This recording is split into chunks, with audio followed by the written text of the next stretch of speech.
Welcome to the first episode of my channel. My name is Tuscany and I'm very happy for you to be here today because I'm going to show you how I made this haunted house shadow box. This was a tedious and time-consuming project, so just be aware of that if you wish to do something like it on your own. The materials I used were pretty simple, just paper, mat board, paint, glue, and some LED lights. A shadow box is pretty important too. The tools that I used were also pretty basic. Scissors, an X-Acto blade, a hot glue gun, a hole punch, and a writing implement. And some paintbrushes. So before we jump in, I just want to let you know that at the end of this video, I'm going to be talking more about this channel and the projects that I hope to do in the future. So if you're interested in future videos, then just stay tuned. Alright, let's get into it.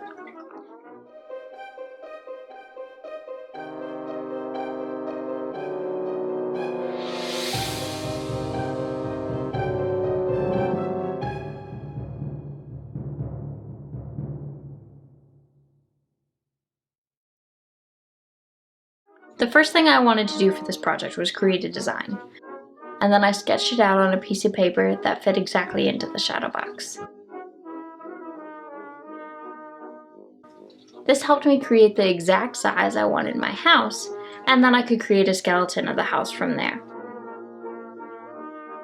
To create the skeleton of the house, I first and foremost measured the depth of my shadow box. This is very important because I knew I wanted to add a porch into the house. Therefore, my initial skeleton could not be that deep, so I had room to build on. Since the depth of my shadow box was about 1.5 inches, I decided that my skeleton would be at biggest about 3/4 of an inch. So I cut pieces of mat board to different widths and had that biggest one in the middle. From there, I then played with the different sizes that I wanted on the sides.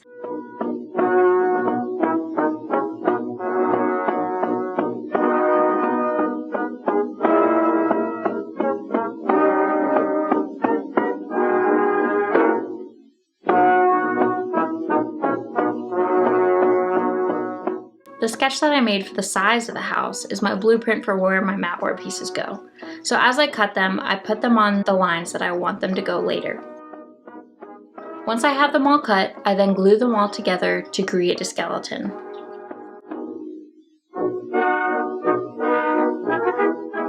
Once I had my skeleton put together, I then wanted to create flat planes of mat board to fit on top of the skeleton.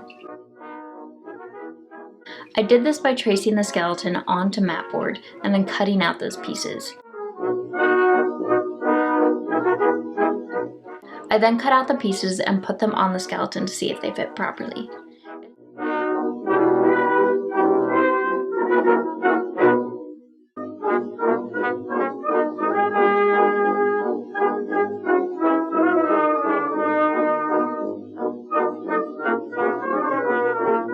I did leave this part of the roof for later because I wanted to create an overhang with the roof to have a more 3D effect. But first, I needed to work on the windows because I knew I wanted to have lights behind them in the shadow box. So once I had all the pieces of mat board cut out, I drew the windows where I wanted them and cut them out.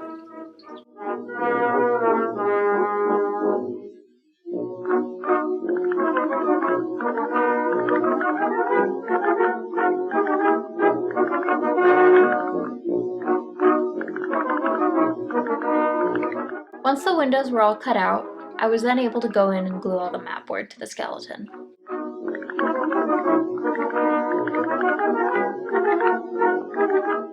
Then I was able to add that roof. I traced the top so that it fit perfectly, but then let it overhang a little bit on the bottom.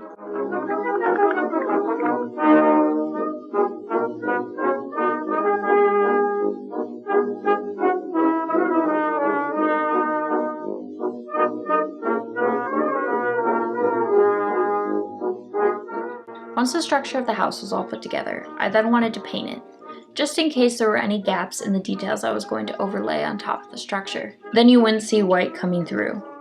And since I wanted to use all dark colors, I decided that black was just the easiest way to go.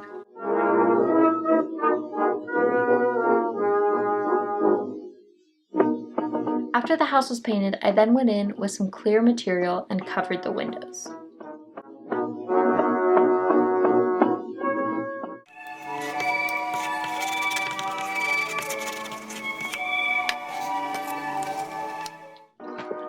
Now it was time for the fun part, all the detail. I knew I wanted an old, rickety vibe to the house. So I took some brown paper and did an acrylic wash over it with black paint mixed with water. From there, I just cut small rectangular pieces that would act as wood planks as the siding for the house.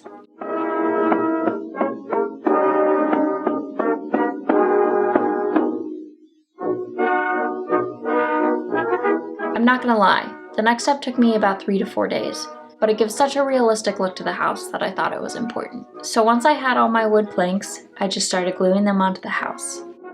To create a realistic look with wood siding, it's important to stagger them. So I would just use the leftover pieces that I had cut from doing one row and put them onto the next.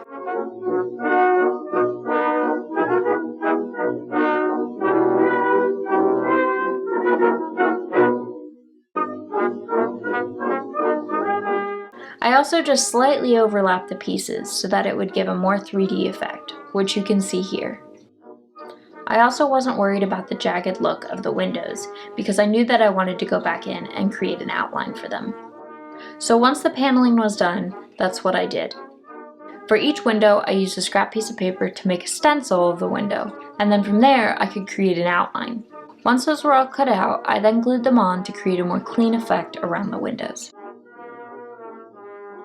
So once I got the paneling all set and the windows ready to go, I then wanted to go in and add a roof to that first story and a porch. In order to get the roof perfectly matched to the house, it took a lot of trial and error. Honestly, this was probably the most frustrating part of the project.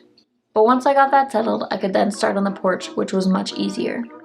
Before I got the porch on, I did paint it to match the wood paneling so I wouldn't have to deal with that later. I also pre-painted all the pieces of the railing so that I wouldn't have to touch it afterwards.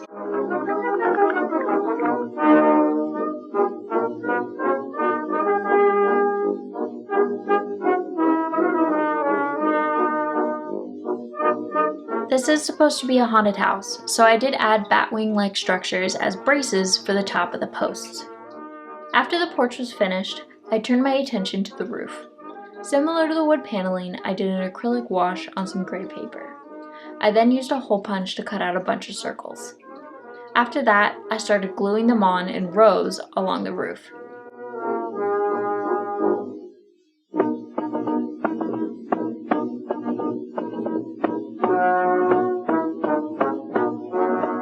Tweezers would have been helpful, but I was being stubborn, so I just used my nails.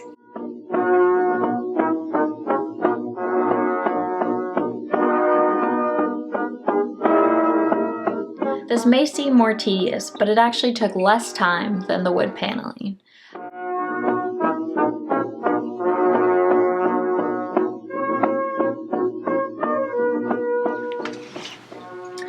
Alright, second day of commentary. I've obviously changed clothes, but let's continue, shall we? Alright, so we left off talking about the roof. After I finished the roof, I decided to do something a little bit different, and I worked on the shadow box itself. I knew that I didn't want just a plain wood background for my house, so I went in and painted it black, but I did want a classic moon in the background. So I painted the moon a yellowish white, and then used that color to blend into the black paint of the background so that it created a glowing effect.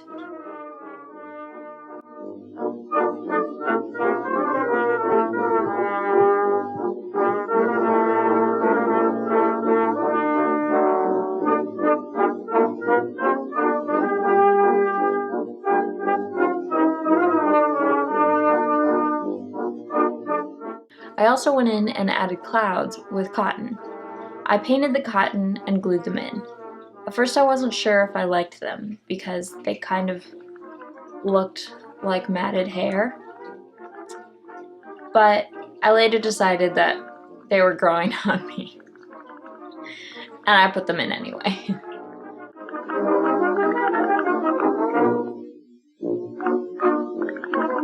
So after getting the shadow box painted, I set it aside to dry, and I went back to working on the house. I needed to finish the stairs and the lights in the back. The stairs were just layers of mat board with railings cut out on top and then painted. As for the lights, I cut gaps in the back of the house so that I could thread the lights through. The nice thing about the lights that I got was that they were wire, so I could bend them how I wanted to. I did use blue tape so that I wouldn't damage the house, but the lights would stay in place while I was working with them.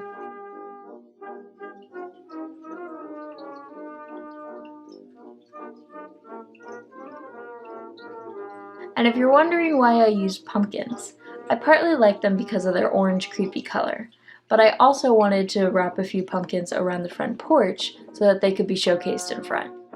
Once the lights were in, I decided I wanted a little bit more detail on the windows. So I went in and drew little spider webs on each of the windows. I thought this brought just a little bit more interest to the house.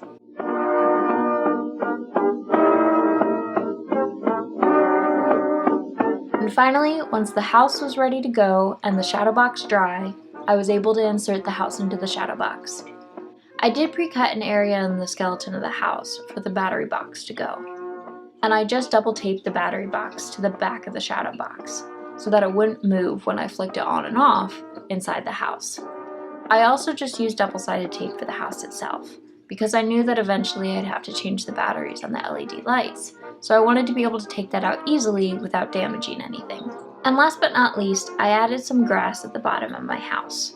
I needed something to fill that gap between the bottom of the house and the bottom of the shadow box. So I just cut some simple grass and then did an acrylic wash over it, just like I did with the wood paneling and the shingles.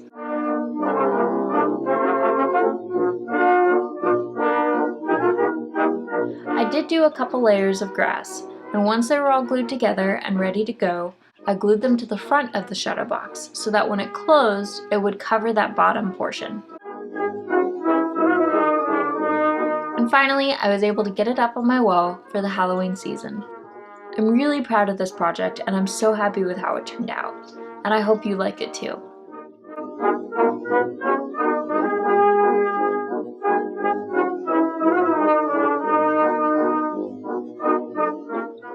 If you're interested in future projects and future videos, I have a few planned out. Half my videos will be based on vintage style, my transition into vintage style, and tips on how to be vintage. The other half of my videos will be craft-based, which will also include some cooking, since I believe cooking is really just crafts that are edible.